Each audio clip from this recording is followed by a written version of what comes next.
माई बड़ी दयालु शिवपुर स्थान हो। गंगा तीरे बड़ी शीतला भक्तन के राखे मान हो।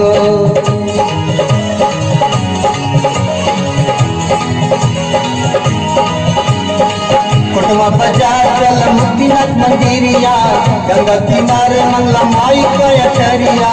कोटवा बाजार चल मुक्तिनाथ मंदिरिया, गंगा किनारे मंगला माई कयटरिया। दर्शन करब कर जोड़ के चुनरिया ओढ़ के, चुनरिया ओढ़ के।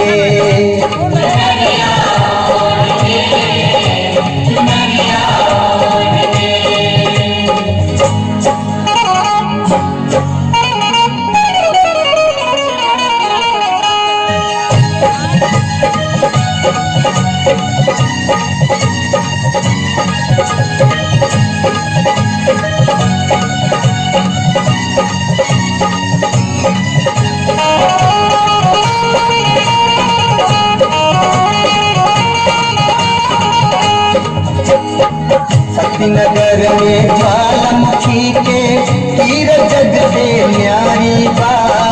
तारा चंडी माई मुंडेश्वरी सासाराम तुम्हारी बा।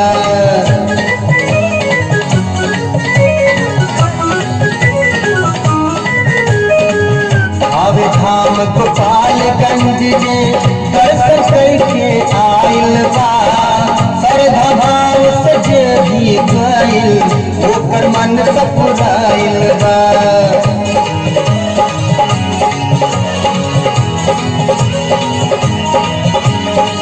पन्ना परम जोत माई के बखरिया, पाड़ी कामाख्या माई गाजीपुर सहरिया। पन्ना परम जोत माई के बखरिया, पाड़ी कामाख्या माई गाजीपुर सहरिया। आवेले आसन छोड़ के चुनरिया ओढ़ के, चुनरिया ओढ़ के।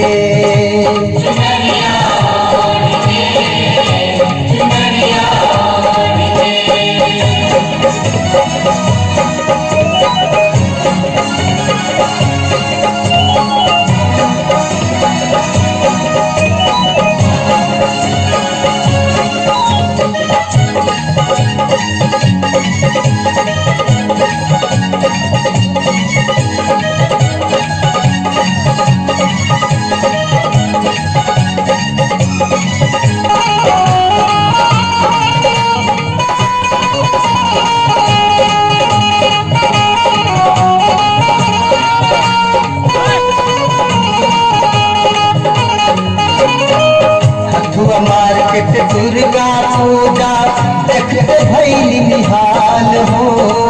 पूरे पूर्वांचल में देखली ना ऐसन पंडाल हो।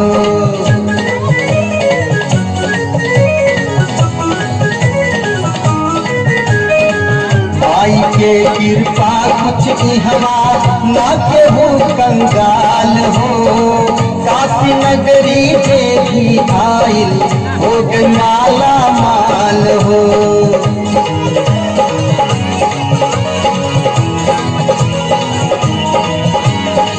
डॉक्टर अशोक सुबन के पुजरिया, मधुर के पचरा सुनिए होठ भोर हरिया।